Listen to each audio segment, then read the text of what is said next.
bienvenidos a esta emisión de su programa The Essential Channel. Yo soy Isabel Inclán y hoy me encuentro con una invitada muy especial. Se trata de Eugenia Sicabo. Ella es doctora en Ciencias Sociales, docente, se ha especializado en crítica literaria, viene desde Argentina, bueno, prácticamente acaba de hacer una presentación en Nueva York, pero ella viene desde Buenos Aires y nos viene a hablar sobre dos eventos que va a presentar aquí en Toronto. Eugenia, bienvenida.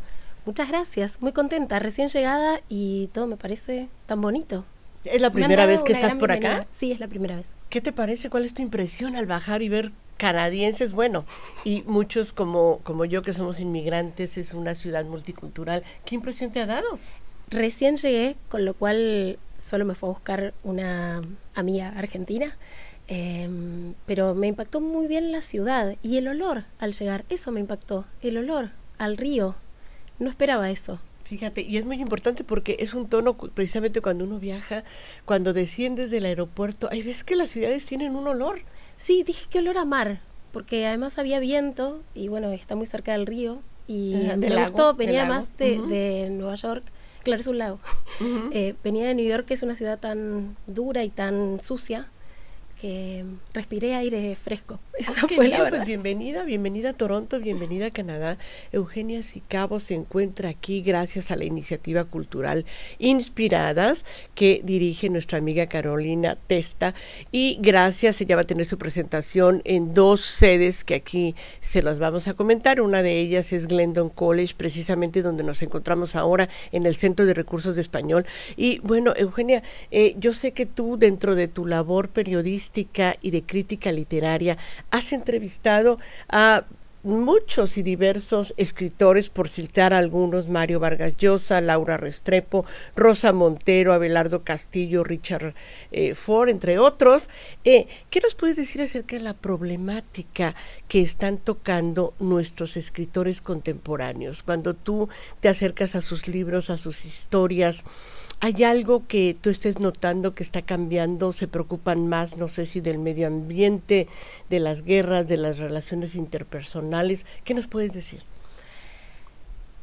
Es una variedad de temáticas y tal vez identifico algunos temas por región que aparecen, o escrituras de mujeres en Latinoamérica que tienen que ver con las nuevas formas de ejercer la maternidad, con los feminismos, con cierta aparición y recuperación de voces de mujeres que antes no formaban parte del canon y sin embargo tenían una calidad literaria. Entonces hay algo que es lo alucinante que pasa con la literatura. Si uno se separa de las novedades, la literatura te hace conversar con gente que pensó en muchos tiempos, en muchos lugares diversos, en muchos contextos culturales diversos, y como lector o lectora es arbitraria, ese recorrido es arbitrario. Vos citabas a alguno de los entrevistados que tuve en los distintos programas y pensaba, claro, no es lo mismo hablar con Vargas Llosa del boom, que yo no entrevisté al Vargas Llosa del boom, el que era amigo de Cortázar, momento. Y claro, por supuesto, o sea, lo estudié, que al Vargas Llosa que me tocó entrevistar en mi generación. Entonces, en mí convivían muchas escrituras, muchas opiniones en el mismo sujeto, ¿no? Uno de mis goles, para mí, con metáfora futbolera argentina, fue entrevistar a Alessandro Barico, el escritor italiano, que es uno de mis escritores favoritos. Y, por ejemplo, descubrir que cuando leo sobre lugares donde escribir, él me contestó: cada vez que vengo a Buenos Aires voy a la Bombonera Vacía, que es el estadio de mi club de fútbol. Digo, ¿cómo? El escritor que es de la espera, porque ¿de qué escribe Barico? La temática ahí se te escapa, porque escribe de lo literario, porque hace con las palabras un mundo bello. Decís, ay, encima quiero venir a escribirlo justo al estadio de mi club de fútbol. What are the odds? ¿Cuáles son las chances? Bueno, ese tipo de satisfacciones me han dado toda esta gente. Claro. ¿Recuerdas alguna anécdota que te haya pasado? Digo, porque estamos hablando de escritores, hablamos de un gran talento, de gente que observa mucho las relaciones humanas, su entorno, y se inspira de ello para escribir. Y llegar a entrevistar a estos talentos, uno no puede llegar con las manos vacías sin prepararse, es una gran oportunidad de hacerlo. Tú como entrevistadora, para hacer tus críticas literarias, ¿qué nos puedes compartir sobre este ejercicio de entrevistar estos escritores? Sobre el proceso de producción, bueno, es gente que yo en general ya había leído, y si no, me pongo a leer frenéticamente todo lo que llegue a leer de esa persona. En el caso de Paul Auster, por ejemplo, yo me formé leyendo a Paul Auster. Poder entrevistarlo era como, incluso hacerme un guiño a mí misma como lectora, porque cuando fui a recuperar las lecturas que yo había hecho durante 20 años de Paul Auster, había marcas de mí como lectora que no soy hoy esa lectora. Entonces hay un recorrido de eso que es acervo, que es el tiempo que pasa, y los libros que ya tenés leídos, y cuando se te da la chance de hablar con la gente que venís leyendo hace tanto tiempo, bueno, hay mucho de ese trabajo que está hecho. Y si no, trabajar, sentarse y pasar página a página, y algunas cosas son más satisfactorias que otras, y hay literaturas que me interesan más que otras, pero después en la fase de entrevista yo dejo librado bastante a la improvisación. También. Digo, con este conocimiento, y bueno, y a veces pregunto cosas muy específicas de la hechura, ¿no? Pienso en algunos cuentos de Samantha Schweblin, una escritora argentina que estuve ahora en la feria de Nueva York, le hice una entrevista pública, de bueno, ¿cuánto puedes forzar el verosímil de una historia? Una pregunta que le hice que era absolutamente honesta, o sea, ¿hasta cuánto puedes forzar sin irte del género y que la lectura fantástica y realista pueda convivir sin entorpecerse una a otra? Esa es una pregunta como súper técnica y al mismo tiempo que a mí me interesa saberlo como lectora. Y que son los que se le deben de hacer a estos escritores, ¿no? El dilema que ellos mismos se enfrentaron como creadores. Exacto. A mí me gusta saber de eso. Creo que tiene que ver con la vocación. Yo me la paso leyendo. Y mi madre era calabresa, me gusta hablar, mi piace parlare. Y entonces es un ejercicio que me da mucha satisfacción, la entrevista, la verdad. Muy bien, Eugenia, algo que además te quería preguntar, tú hablabas hace poco y además en tu amplio currículum está presente, hablabas de la maternidad, de las mujeres, y a mí se me ocurre preguntarte el papel de la mujer en las nuevas obras literarias, en las nuevas creaciones literarias de América Latina. ¿Está cambiando? Me refiero a la igualdad de género. ¿Todavía se repiten algunas cosas, algunos patrones que quisiéramos cambiar? ¿Cómo observas este cambio que tiene que ver con la igualdad de género? Yo creo que primero se está visibilizando más la escritura de mujeres. Cuando la entrevisté a Siri Husbeth, la escritora norteamericana, me dijo que las mujeres podíamos leer fácilmente tanto a autores varones como a autoras mujeres, pero que sin embargo a los lectores varones les costaba más leer a autoras mujeres, porque cuando uno lee, le cede la autoridad al texto, y que a muchos varones todavía les costaba ceder esa autoridad del texto. Creo que esto está cambiando, el 70% de las lectores somos mujeres, así que es una industria del libro que se mueve porque son las que compran los libros para las familias, son las que se fidelizan con determinados autores y además los hacen conocer o crean clubes del libro. Vayan a cualquier biblioteca pública y fíjense quiénes son les asistentes a cosas que tienen que ver con la literatura, y hay una mayoría abrumadora de mujeres. Y esto lo que habilita también es que porque siempre hubo mujeres que escribieron, bueno, muchas veces no vamos a hacer la historiografía ahora de todas las que no pudieron firmar y tuvieron que firmar con seudónimo, pero habiendo ya pasado eso, hubo muchas buenas escritoras que quedaron fuera del canon. Ahora hay buenas escritoras que tienen las condiciones de visibilidad. ¿Son las primeras buenas? No, para nada, pero son las primeras que tienen esta condición de visibilidad.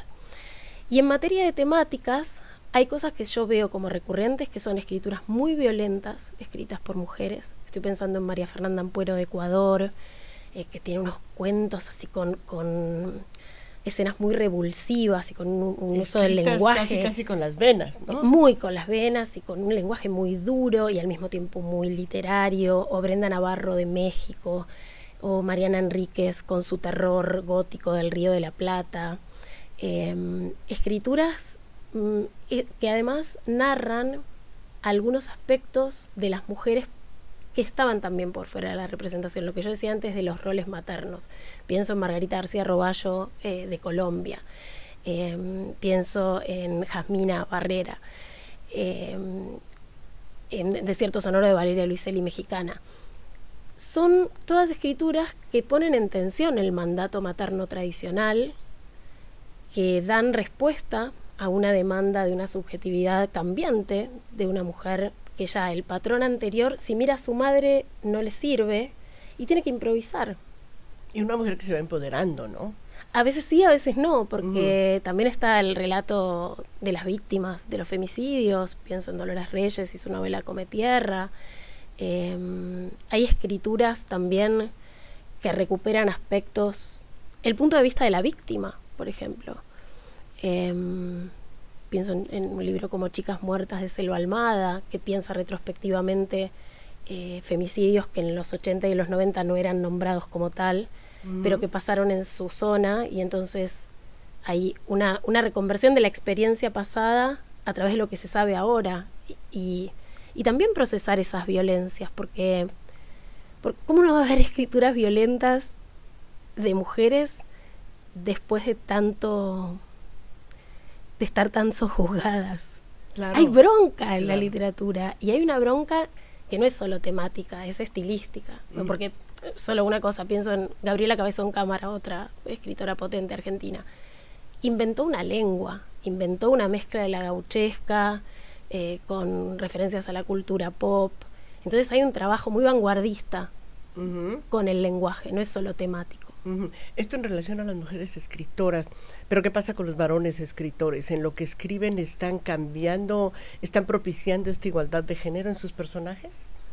Es que yo no evaluaría las ficciones, no les pediría a las ficciones que tomen partido político o que hablen del diario del día. Para eso está el periodismo, o el periodismo narrativo, si se quiere. Pero la ficción la dejaría fuera de esto.